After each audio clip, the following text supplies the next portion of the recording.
नमस्कार दोस्तों, जय श्री हरि। आज हम आपको भगवान श्री हरि विष्णु के गंडभेरुंड अवतार लेने की कथा सुनाने जा रहे हैं। भगवान विष्णु के द्वारा गंडभेरुंड अवतार लेने की कथा नरसिंह अवतार से जुड़ी हुई है। यह अवतार भगवान विष्णु का अति भयानक रूप था जो उन्होंने नरसिंह अवतार के बाद लिया था।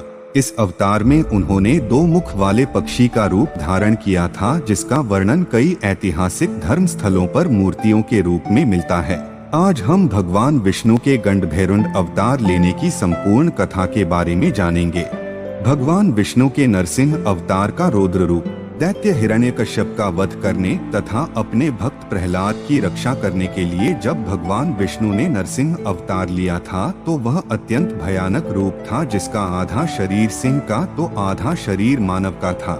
हिरण्यकश्यप का वध करने के बाद भी भगवान नरसिंह का क्रोध शांत नहीं हुआ था। वे फुंफकार मारते हुए इधर उधर घूम रहे थे। यह देखकर तीनों लोकों में भय व्याप्त हो गया। तब सभी देवता तथा दैत्य भगवान शिव से सहायता मांगने गए। भगवान शिव का शरभ अवतार। जब भगवान शिव ने नरसिंह अवतार का रुद्र रूप देखा तो उसे शांत करने के उद्देश्य से उन्होंने उससे भी भयानक रूप धारण किया, जिसे शरभेश्वर या शरभ अवतार कहा जाता है।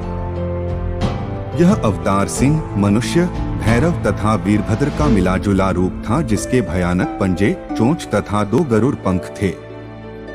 भगवान शिव ने शरभ अवतार की सहायता से नरसिंह अवतार को अपने पंजों में जकड़ लिया तथा आकाश में उड़ गए। उन्होंने चोंच मार के नरसिंह अवतार को घायल कर दिया तथा उनके शरीर को अत्यधिक क्षति पहुंचाई। भगवान विष्णु का नरसिंह अवतार पहले से ही क्रोध की अग्नि में जल रहा था और यह देखकर उन्हें और ज्यादा क्रोध आ गया। इसके पश्चात उन्होंने इससे भी भयानक अवतार का रूप ले लिया। भगवान विष्णु का गंडभेरुंड अवतार। जब शरभ अवतार नरसिंह अवतार पर आक्रमण करके उसे नुकसान पहुंचा रहा था, तब भगवान नरसिंह ने उससे भी बड़े तथा भयानक अवतार को धारण किया, जो दो मुख वाला पक्षी था। इस अवतार को गंडभेरुंड अवतार कहा गया।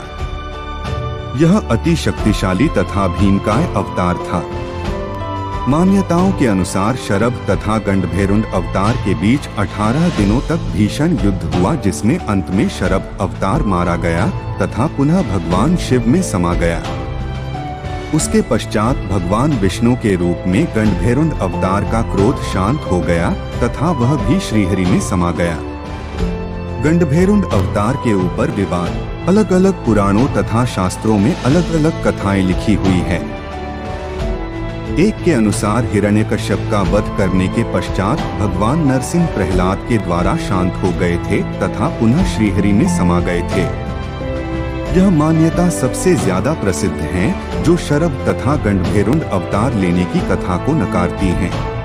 अन्य मान्यता के अनुसार भगवान शिव के शरभ अवतार ने नरसिंह अवतार का वध कर दिया था तथा उसके पश्चात अपने शिव रूप में समा गए थे।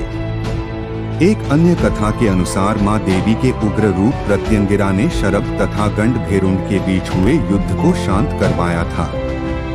दोस्तों, गंडभेरुंड की कहानी का पूरा सच अभी तक मालूम नहीं हुआ है। इस पर खोज जारी है। अगर आपको यह कथा अच्छी लगी हो तो लाइक, शेयर, सब्सक्राइब करें। धन्यवाद।